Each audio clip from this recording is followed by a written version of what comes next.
Hello everyone and welcome to another YI video today as we'll be talking about The Forever Winter and why I like The Forever Winter. And there are many reasons for me personally to like The Forever Winter. Obviously everybody has their own views and opinions currently on this game. It's something of a, dare I say, an indie darling, but for many good reasons currently. The game launched into early access fairly recently. The time I'm recording this, less than a week, is when it popped up after a lot of fan demand from places like the Steam discussion boards and obviously social media and Discord. The devs decided to release the game, and if anyone's been following my channel, I have had a couple of interviews with some of the staff at the studio. They were very kind to let me sort of get in there. I've seen some of the stuff that's currently in development, that kind of thing, and it's all looking very cool. But I thought I would show some gameplay, as I usually do in the YI series, and also just talk about the game, what I like, why I like it, and also talk about some of the negatives that are currently there in terms of this being an early access game. Obviously, a lot of these things could change, some for the better, some for the worse, as is the case with games development. One of the benefits of early access is that you will be able to obviously give feedback to the team about the things that you like and the things that you don't like, and hopefully that will lead to a better product at the end. I can't really stress enough that The Forever Winter is an early access title, so this isn't a review of it in the sense of whether you should go out and buy it or whether it's a bad product or a great product, whatever. I mainly just want to talk about what it is, what I like about it and why I like it, and some of the stuff that is currently an issue that, as I said, could change. But if we start with the positives, one of the first things that really struck me about the game, based on the trailers, was the setting. It's a very bleak, apocalyptic setting. Think Terminator 2 with those vast landscapes of wrecked and ruined cities and obviously like piles of skulls and stuff like that, but there's still a huge war going on between two massive factions, and where you are in the middle of all of this is slap bang in the middle, but you're not a soldier or a commander or anything like that. You are a scav, a person who is lost in the cracks of this massive conflict that's going on, and the only way you can survive is by going topside to basically scavenge whatever materials you can, take missions from the different factions, be they scav or some of the actual military groups that are involved in the war, and try to increase your rep with them in the hopes of surviving by gaining the most valuable resource that's available for survival: water. And without that, your base, that's called the Innards, can't survive. The people will drift away and your base will become inert. So the whole loop of the game is very... If you've played any kind of extraction shooter, but I'm probably going to reference Tarkov a few times, is the loop is going to be going out there to try and complete quests, because the quests will give you experience, and the experience can be used to upgrade your base, or it can get you resources, or it can unlock new mission opportunities, and through those mission opportunities you unlock vendors, and the vendors have new stuff, and that's basically the basic sort of loop of the title. And that, you know, in the middle of all this, you will be going topside into these battlefields, or sometimes some of them are kind of small, much more intimate spaces, a bit more claustrophobic, and you'll be moving around those trying to complete tasks, or you're just going out there because you're doing a run to get vital resources. You can find things like water out in the field, but there are other materials as well if you need to gain credits to afford new pieces of equipment or to upgrade the base, for instance, that kind of thing. So the setting of the game is really, really cool. There's no kind of fixed area of where this takes place.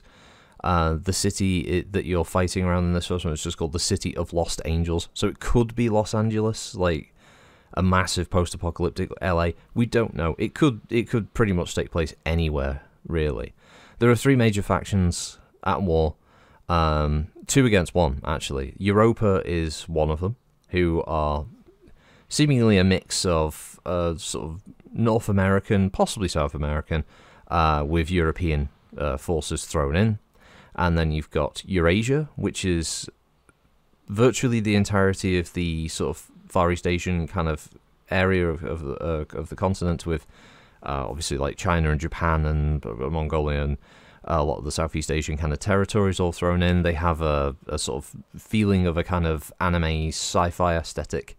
And then you've got Euraska, which is, I guess, is the Russian Federation mixed with bits of Africa thrown in there. They're more of a kind of techno-organic or bio-organic kind of faction themed around creating all kinds of horrific monsters that move around the battlefield. And the two allied forces are fighting against Europa. And there's no idea about who started the war, why the war is still going on, how long it's been raging. That's all kept purposely vague. So you as a player can kind of come up with some of the reasons. And I know a lot of people in past videos, especially the few sort of lore videos that I did, were a bit sort of perplexed about why Eurasia are the ones who have like manpower issues and stuff like that. And I'll clarify that here, to be honest, now for a lot of people, rather than me typing in the comments to everyone who said it. The idea, I think, is that Eurasia have more technology available. Basically, they're capable of producing more high-tech equipment, but they can only produce a very small amount of it per year, which means they don't have a manpower problem, it's they have a technology problem. They can only arm so many of their people, and so they do things to bulk out their forces, is they take undesirables or a certain percentage of their population that they can no longer feed or support, and they convert them into cyborgs, which then they drop en masse onto the battlefield to attack European positions. Their actual main army, who are equipped with, you know, the much better equipment and the like, are the ones behind those cyborgs, who will move in after the fact to try and break through hardpoints, that kind of thing. Europa is a much more traditional military. Their tech has declined somewhat, losing the ability to produce all of the high-tech stuff that Eurasia and Euraska can. They still have the ability to produce some of it, but not as much. But they still have a large seemingly industrial base to be able to continue pumping out tanks and lower-grade mechs and stuff like that. Oh yes, there's mechs.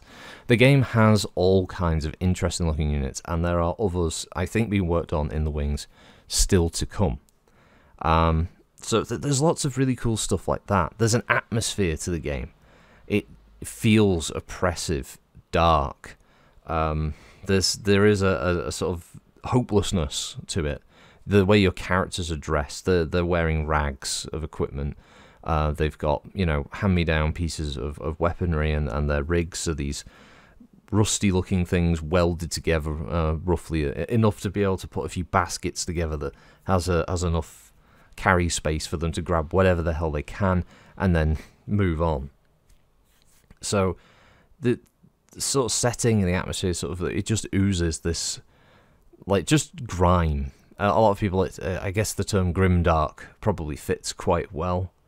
There's a lot of like horror elements in there as well, be it body horror or just, you know, straight up gore. There's things like the corpse tank, which is a European tank that is literally covered in the naked corpses of dead enemies on it, for instance, that you'll see driving around in some maps. Usually there's like a special kind of unit. And you've got things like the Mother Courage units that creep around the battlefield to try and harvest dead bodies for whatever purpose. Alongside, as I mentioned, the cyborgs. But there's all kinds of like just horrifying units out there. There's even a few sync kills that could occur if you get downed near certain enemies, and they will finish you off in pretty spectacularly nasty fashion if you're unfortunate enough to be hit by them at the right area. It doesn't happen all the time. Most of the time, you're just going to get shot and you'll die from that, or punched to death by a cyborg. But yeah, it's, I mean, all there. It does bring me to things like keeping in the atmosphere. The soundtrack, it perfectly blends with the style and atmosphere of the game.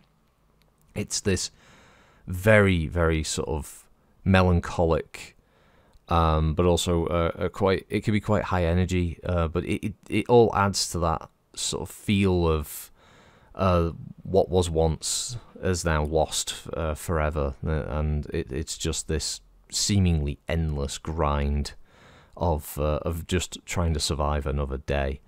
The combat music's really fun. The sort of these music in between combat is haunting. It sort of hides in the background a bit until things start to heat up. It's very well put together, and you can get the soundtrack individually on Steam at the moment as well. So if you like it, you can grab that alongside it. So yeah, the art and visuals as well are all very good. I've spoken about some of the inspirations for some of the designs of things like mechs of that and that sort of caliber in the game, but there's a lot of anime influences in there across a number of different artists. But anyone who's a big mecha fan will notice a lot of the influence of things like Gundam, Gasaraki Complex, or those kind of things, alongside oh god, I forget the name of it now. Machine and what's it called?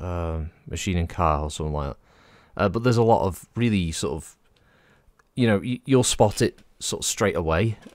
Once you sort of have a close look at them. There's also some of the body horror sort of aspects in there as well. When you think of films like Virus and those sort of horrific man-machine hybrid styles, and I think one of the things actually that I really hope that they add to the game in the future will be an ability to look at the units in the game, some kind of visual encyclopedia. I would love to be able to sort of just be able to have a look at the model, rotate it around, and if there's a brief write-up or maybe like a voiceover that you can listen to as someone tells you about each of these units and a little bit of their background, a tantalizing bit of lore for people. So yeah, the price point of the game is really good. It's quite low. I mean, over here it's like 20 odd pounds. If £25 will be the base price once the early sort of introductory offer drops, which is currently 10% off at $22.50. So it's about $30, which is a pretty good price point, I think, as an entry level for the game.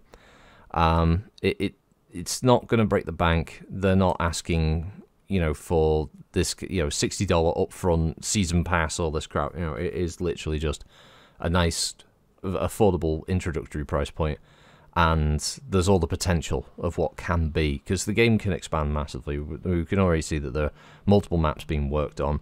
And as the studio head, Miles Williams, has said in previous videos, they are going to be doing things like allowing people to play the development maps as they get introduced. For anyone who knows, like Ready or Not, where they started allowing people to run around the grey box or the white box versions of the maps and give feedback on the feel and the sort of layout and that kind of thing. That's the same kind of process that they want to do at Fundog, and basically allow you to give your sort of constructive feedback on those maps and what you like, what you dislike, that kind of thing, which is a really nice touch.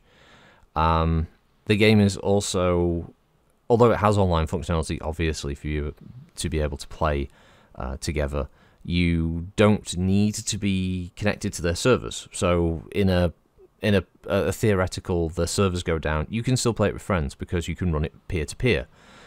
You also don't need to log into a server to play the game. It's not an always online requirement. They don't like that facet, and they don't want to perpetuate it. The game is also, I think this is the thing for a lot of people who have possibly been interested in extraction shooters before, as I mentioned, like Tarkov, that kind of thing. One of the biggest problems for a lot of people, I think, is the PvP aspect. They like the idea of the setting, but they don't necessarily want to be stuck in a combat zone with other players who have played the game more, which means they have better equipment or they know the maps better, that kind of thing. The cool thing about Forever Winter is there is no PvP. It can be played solo, and it can be played with 3 other friends. And if you do just like playing solo, you can hire AI bots who can fill out the team slots for you. They're not brilliant at the moment, but they can absorb a few bullets should the need arise. But it's the fact that you will never have to worry about fighting another group of players running around who are also scavving in the maps, which is pretty cool. And you, on the flip side of that, though, it also means that there aren't other groups of PvE players that you'll find running around the map either. The games are very focused around you and your friends. So I think also with the map designs, some of them aren't massive. Like, you can't just... Again, to reference Tarkov, some of the Tarkov maps are fairly large, quite substantial. Whereas Forever Winter has very...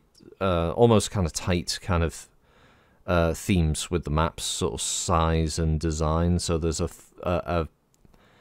an intent for you to sort of go through specific routes to find what you need, and the gameplay is about how you deal with what you encounter through those routes. What types of enemies, or the patrols, or the dynamic events that can occur in those different areas each time you load into a map. And the maps are quite varied. There are maps that range from, as I mentioned, big open kind of battlefields with these factions blasting each other away, with even nighttime versions of some of them where the night crew are moving around, and that's very different. It's more of a horror kind of atmosphere and style, as you're more in that one, more creeping around, trying not to bring attention to yourself as much. As a key thing, I should mention in that, I should talk about the fact that the game isn't meant to be played with this idea that, yes, you have a gun and you can fill up a backpack with, you know, a few hundred rounds of ammunition, and you can run out there and shoot everything you want. But you are always, nearly always, going to be outgunned and outnumbered. Running around shooting everything is not the intent of the game. Much like, again, like Tarkov, shooting draws attention. Killing stuff brings people to the location where you're fighting. So the more you're engaged, the more you're going to generate noise, the more you're going to generate interest for the AI, and they will start to come over to find out what the hell you're doing. And that's exactly what happens in the Forever Winter. You may see a patrol and they may be engaged fighting the other faction, but if you start firing at them, they will immediately note that you're also a threat, and if they deal with that one, they are going to turn and attack you.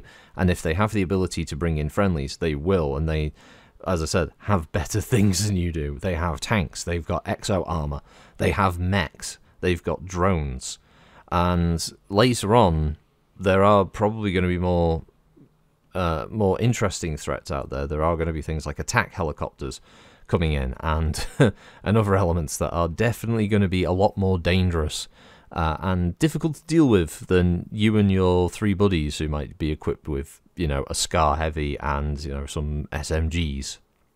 So you have to pick your battles. Sometimes you are just going to be in a position where you're going to have to fight, and a group of you can deal with a patrol, but you will get hit, and you're going to need to use medical items, and those aren't, you know, they take up space in your backpack, and they aren't going to be an endless supply of healing items. You know, it's that kind of thing. So you have to kind of pick your battles, move around, navigate, be smart about the way you play the game.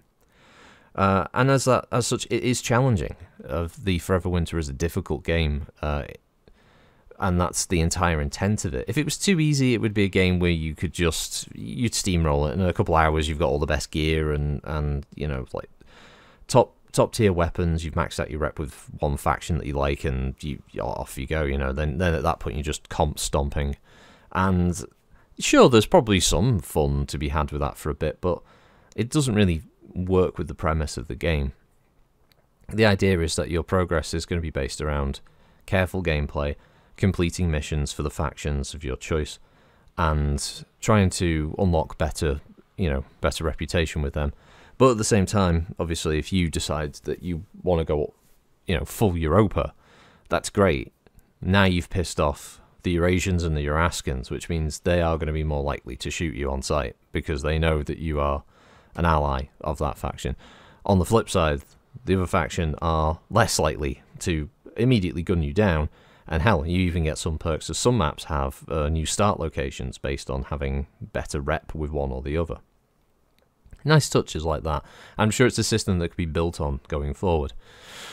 But yeah, the faction warfare, it is a fun mechanic. When it works properly, and it's not to say that it isn't glitchy sometimes, I'll talk about that in a bit. Some of the battlefield stuff can look absolutely amazing. The visuals of it, of watching these mechs stomping across the field, firing at infantry and tanks, while they're, you know, with the return fire, the screen shakes violently as they're nearby and their weapons are going off.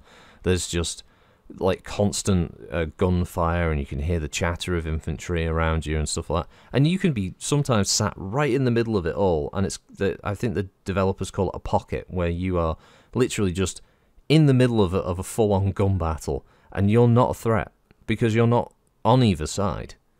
You just keep your head down, try and creep around, and try not to draw too much attention to yourself, and it can make for some pretty spectacular moments.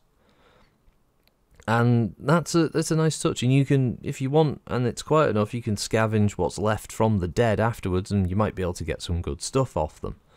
But a lot of the time, there's just, it all plays into the atmosphere, this idea that you are just, as the game says as a tagline, you're not this guy showing like a cool super cybernetic cyberpunk super warrior type thing. You're this guy, some old fella who's wearing like two duffel coats with a bag on his back and a cap that's all dirty and ragged. You know, you aren't anything special, and that's cool. Some people don't like that premise. I get it. Some people like the power fantasy.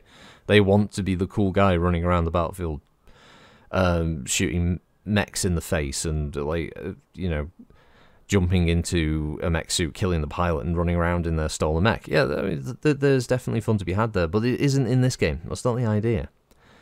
The other thing I really like about it is the maps are pretty varied in the way that you can move about them. There's a mantling system in there that can allow you to climb over or through certain areas that don't immediately look like you could get around to them easy enough, but there's a couple of low walls. You can climb on that, then you can get onto a roof, and then you can jump across that roof onto another area. Oh, now you found another route round, somewhere that's a bit quieter, somewhere that isn't being patrolled, and that kind of thing. And so some of the maps do have a nice amount of sort of scalability, with you being able to get up to a couple of areas that it could be a bit cheeky, areas that would allow you to set up and snipe enemies from a distance, especially for missions that might require you to kill a certain number of foes.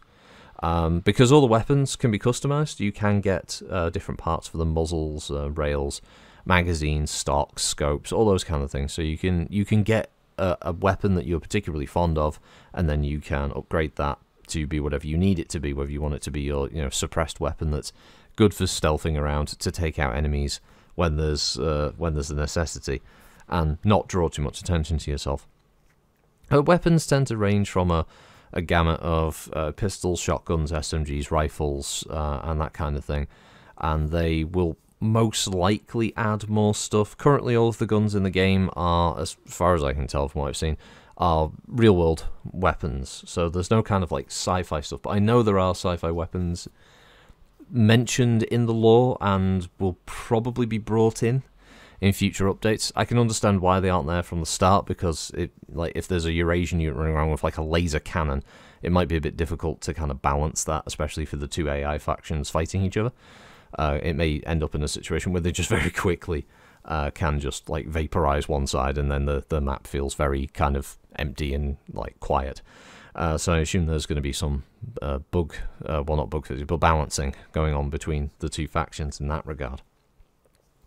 But are there negatives to the game? Yeah, sure. As early access, there is certainly some problems. I mean, just the first one, the game can be a little buggy. Currently, there are just minor issues with things like in a menu when you're in the annals and you press escape, and escape doesn't take you out of a menu, and you have to change to a different part of the menu screen and then press escape, and then it works, for instance. Just not being able to spectate very easily. When you get downed in a mission and you're watching someone else, you have to press tab to switch to another player, though it doesn't tell you on the screen, for instance, that that's what you're supposed to press. So there's a few minor bugs here and there, nothing game breaking, but they can appear, they can be a bit persistent at times. There are glitches and hitches, I'd like to say. At the moment, some maps can have issues where when you need to run, and there can be an issue where you're running and you end up hitching on a piece of terrain, and it drains all of your momentum, and you're pressing jump and you don't mantle, you jump into the air instead.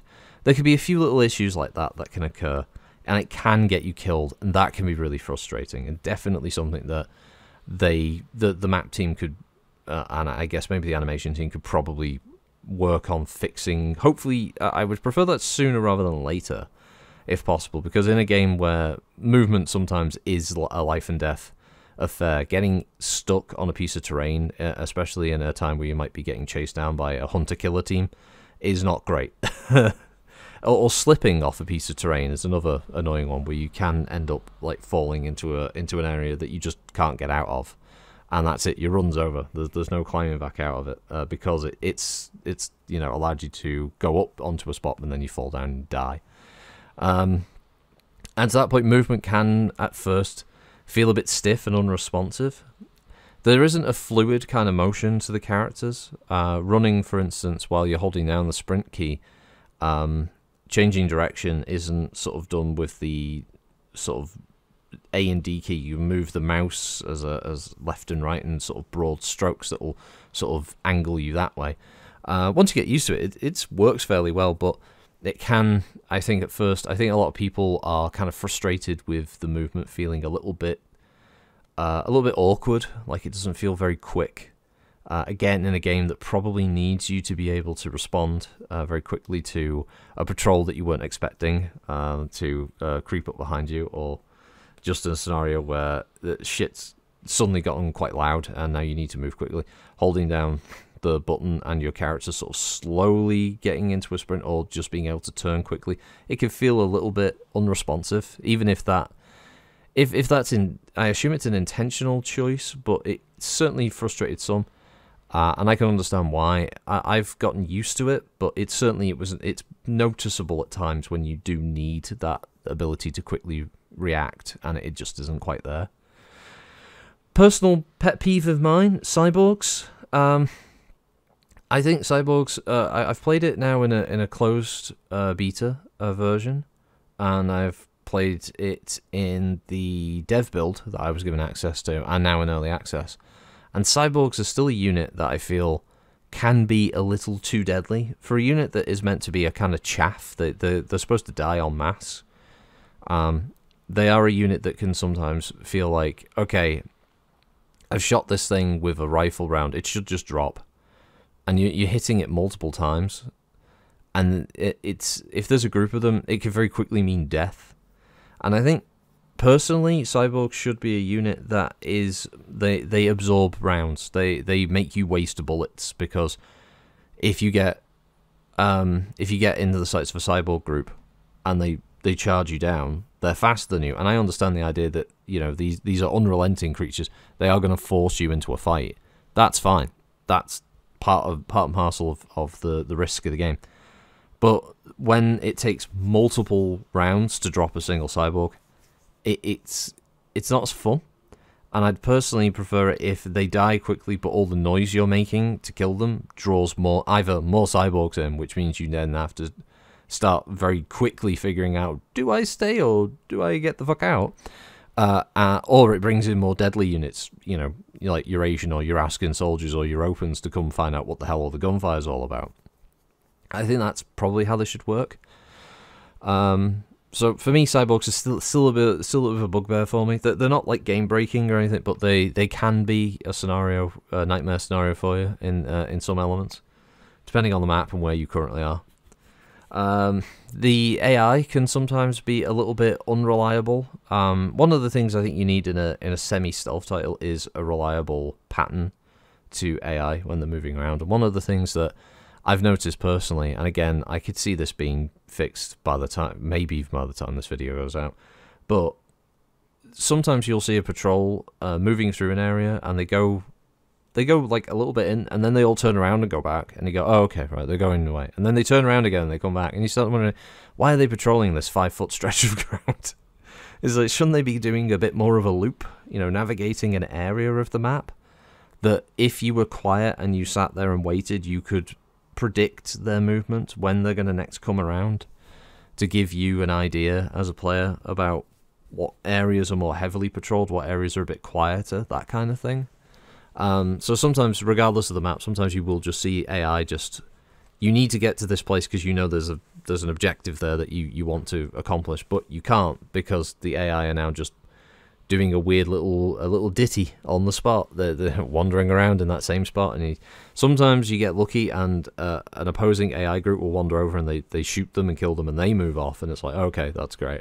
Other times it can be a scenario where it's like, okay, we either just need to go the long way round, or we need to shoot them and move through. So it can be a little unreliable in that respect, which is it's a bit annoying. It's not game breaking, it's not an issue, but it is something that can be a bit immersion breaking, let's say. Obviously, the other thing is, as an early access title, optimization is still a thing they're working on, and they've stated that optimization is one of their priorities. They are going to keep working on it. I'm lucky in that my PC is good enough to run it that it can brute force some of the issues where optimization might be a problem, but for people who don't have a system that is running a 40 series card with a decent AMD chip, for instance, yeah, optimization is definitely something that you'll want to keep an eye on. One of those titles in that case that either you pick up a copy now because it's a bit cheaper and you'll check it out further down the line if you don't mind, obviously, not having the refund opportunity, or you buy it, try it, and if it doesn't work in your system very well because of the optimization, obviously get a refund and come back at a later date. It's one of those things to keep an eye on. One of the biggest issues that a lot of players had was the water system, and as an explanation, so your base, the innards, relies entirely on water, as I mentioned earlier. It's the most important resource in the game.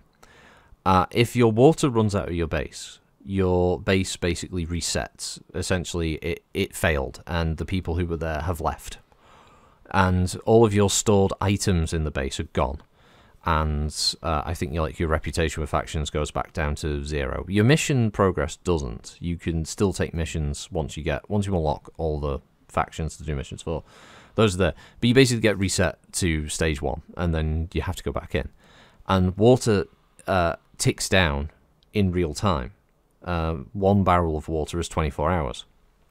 A lot of people thus have had a bit of a reaction to the water system, that it's a bit punishing, because obviously not everybody's got time to be able to just go in and grab some water and go out, especially, again, in a game where a run can end very quickly because you just had bad luck.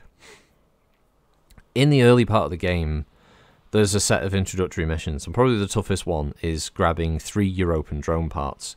Until you do that mission, the rest of the game doesn't open up. But once you get past that mission, the water system is far less oppressive, because nearly every mission, and some of them are extremely simple, like literally go in and get out, don't do anything, just go from point A to B and extract. It will give you water a lot of the time as rewards. You get 1-2 days worth of water easy, and if you play enough, you'll know the spots where water generally spawns. So sometimes a run can literally, like Ash and Mesa, you can spawn, run in, go across a gangway, go up to a room, oh, water, on the backpack, go down, play, and sprint to the exit. And most of the time, you're going to be able to do that fairly quickly. That's for a day of water. Sometimes there are missions that, pick up explosives, pick up like certain medical supplies. These are things that aren't too difficult to do, and you can stack up days and days and days of water fairly quickly. The other thing is that putting water in your stash that you find means that it doesn't count down. So you can then, when you need to, log in quick if you can't play for long, and you can just transfer all of your stash water into the water reserve, and it'll keep going that way. A lot of people gave the game negative reviews because of the water system, and I completely understand that a lot of people don't want to obviously lose progress because they don't personally have the time to be able to do it. And I agree, actually. If the team were to change it to be a system where the water ticks down while you're playing, and they adjusted the time value of like 1 barrel of water based around that, I think would be better for players. Because yeah, like some players, it's going to be easy to stack up months of water, so you don't have to worry too much about how often you're available. But other people, yeah, they like to play every now and then, or when they can play. And yeah, if their base keeps getting reset, that's a bit of it's a bit of a hard-on killer, let's say. So yeah, I can understand why some people are a bit upset about that. So the water system could probably be revamped, or at least better explained, how some of the water systems work early on. Another one, I mentioned them before, hunter killers. So there is a mechanic in the game where you may trigger a hunter killer team, and basically these are like well-equipped murderous badasses who have specifically been told kill those players, and they will spawn somewhere on the map and they will run after you, and they will shoot at you regardless. A lot of the time they will try and ignore the things around them to try and get you, unless you drag them into a group of enemies, and then they will fight them. But hunter killers are bad news. They're not a good thing to come after. What triggers them isn't very clear. Sometimes you won't trigger hunter killers at all, picking up stuff, and then other times it does. And some people have told me in streams that it's picking up certain items, or a certain number of items of a specific type. Like, I guess it's like a value system of the goods can trigger them. And other times I think sometimes it can just, it feels like it's a bit random. So the hunter killer thing, I personally, I wouldn't mind a slightly better explanation, like if one faction is triggered by you doing certain actions, another faction can be triggered by another. So the idea that, oh, if we do this, we're going to piss off the Eurasians, and there's a chance we'll get hunter killers. I don't dislike the hunter killer system. I think that can add a little bit of tension to the map, especially if you've been kind of wandering around and not really engaging, and you've been having a good run. Sometimes, you know, a hunter killer squad coming in can be a bit of a spanner in the works, and it can make you think on your feet. And I don't dislike that at all, as the idea of sort of creating a bit more of a challenge. It's just sometimes it's a hard system to understand. What else we got? Weapons. There's a fair number of them at the moment, and again, it's probably more around early access than actually being anything that's like an inherently bad thing. Sometimes weapons can feel a little underwhelming. Like they just either, it's the hit reg sometimes doesn't work 100%, or just sometimes like you fire a weapon and it just doesn't feel like you've done anything to them. I don't know whether that's an intentional element, that sometimes some weapons just have such low damage potential that it's just, yeah, you're hitting them, but it's just not penning the armor. Again, thinking of games like Tarkov, where you've got cheaper, crapper ammunition in a weapon, or it's just your range isn't really playing in too well. But yeah, sometimes weapons can feel a bit like pea shooters, and against certain enemies. But I think, again, this is where maybe an encyclopedia system might help. Being able to, before going into a mission, before starting, sort of becoming familiar with the different types of enemies in the game and what their armor ratings are, maybe, or that, just to give you an idea. Like, if we attack like a European EOD trooper, we need to have weapons that are going to be able to do this kind of damage, because if we're shooting them with, say, the starter weapons, we're going to be shooting all day because his armor's just too good. But if we have someone who's got like a Scar Heavy with 50 cal ammunition, that's going to punch straight through his armor, for instance, that kind of thing. It would be really useful. Again, probably a much longer term solution, or a longer term addition, but that kind of thing would be kind of cool to see. But it's not to say that the gunplay itself isn't bad. It's accurate, it's responsive. It doesn't feel like it's laggy or anything like that when you're playing. When you fire, it does feel like you're hitting. Just sometimes I think some weapons just don't feel like they have the kind of oomph that you would expect. And again, I think it's stuff that will be tweaked and changed as the game goes on. Sounds as well will probably be reworked for some weapons, that kind of thing. Though a lot of the gunfire stuff still sounds pretty cool. I suppose the last of the negatives that I would talk about here is sometimes battles can look a bit clunky. When AI units start to get close to each other, they can look a bit lost in the weeds. Like mechs, for instance, they're these huge, like, hulking, impressive-looking machines, animated beautifully, and they look extremely scary. But sometimes, like, there'll be scenarios where, like, a load of tanks will roll along and they'll start attacking the mechs. It looks great, and the mechs firing back and stuff, and then the tanks will get too close, and then the tank will get kicked as the mech walks, and then it like skid away or like spin off in a hilarious armor physics type fashion. Or you just get like two big units just point blank shooting each other for what seems like forever, and they never die. And I don't know if that's a case that they're just not dying, like not taking any damage, or they're taking so little damage that you could be there for like half an hour watching them do this before one of them finally explodes. Thinking about it, I'm not sure if I've actually yet seen a big mech get killed, but this also works with some of the other issues where enemies spawning can be a bit of a problem. The developers do want to have a system where no enemy will spawn in your direct visual. It still happens very rarely at the moment. It was more of an issue earlier on, but it has been tightened up a bit. But the idea is that enemies should be spawning in quieter areas of the map away from the player so they don't see them pop into existence. And again, probably one of those things that get tweaked. I had a funny one where there were 2 Mother Courage units stood over a corpse tank, and the corpse tank was just forever shooting the Mother Courage. And the Mother Courage, it never died. The Mother Courage units never attacked the tank. And then I think a Toothy unit spawned in, and then all of a sudden the tank was driving around machine gunning the Mother Courage, and the Mother Courage units wandered around. And I think the tank suddenly exploded. It was very weird.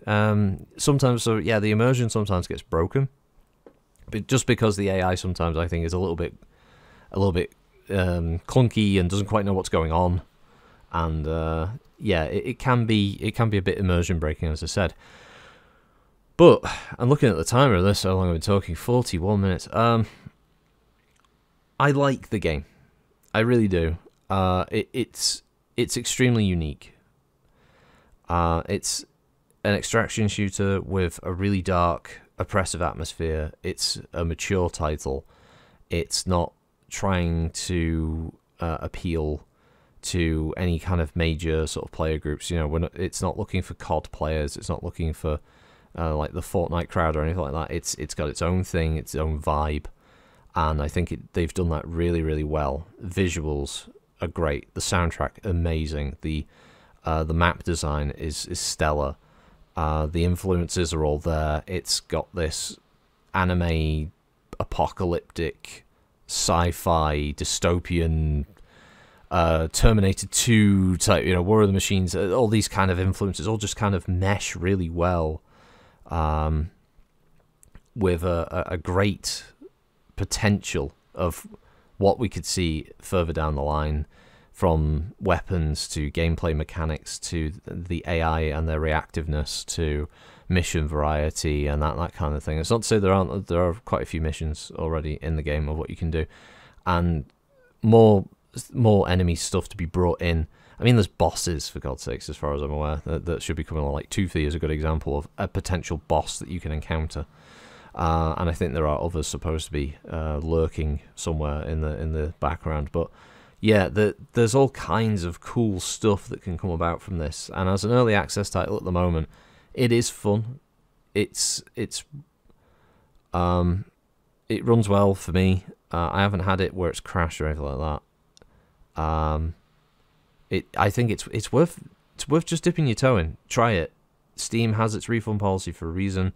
If the game doesn't work very well for you on your system, that's why the refund's there.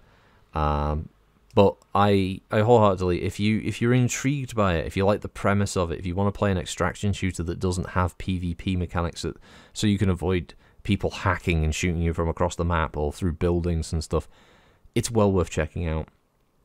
Are there issues? Yes. It's early access. There are going to be issues. Things will change. Maybe some of them for the positive, some of them for the negative, depending on how you view them. But the devs have got their heart in the right place. They want to make a game that feels like PC gaming used to back in the day. You own the game. When you buy it, it's yours. There's no online connectivity bullshit. There's none of that going on. They want to make a game that's fun, that can be played forever and ever. As much as you want with your friends, and I really respect the team for going that route. It's obviously a bit of a risk in today's market, but I think at the moment it's paying off them. There's a lot of people, there's a good groundswell of support for it, and yeah, I really do hope that the Forever Winter just continues to go from strength to strength. There's, as I said, there's a great premise, a lot of mechanics that can evolve and grow from here with the way that you can hopefully get like new, more interesting sort of science fiction kind of equipment and obviously expanding things like the skill tree, more characters to run around as. I didn't even touch on the different characters and the functions, but yeah, there's a whole bunch of different characters you can play as, and they all have their own strengths and weaknesses, and there's a skill system and prestiging and all these cool things in there. I mean, hell, there's gacha boxes, and the gacha boxes actually give you everything that's in the box. It's not just it's like, here's a random chance at a weapon. No, I got one gacha box. It was filled with guns, and so it was fucking cool.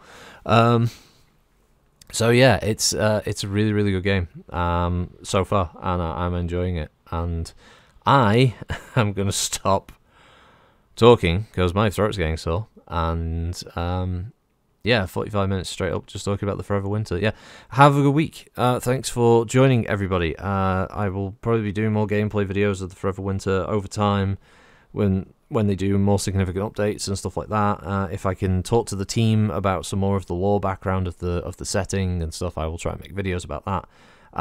We will occasionally be going in for streams as well, running around, having a look at, showing off where we're up to, that kind of thing, and people want to get involved in the chat. It's really cool. And yeah, have a good week, everybody, and I'll catch you next time. Bye bye.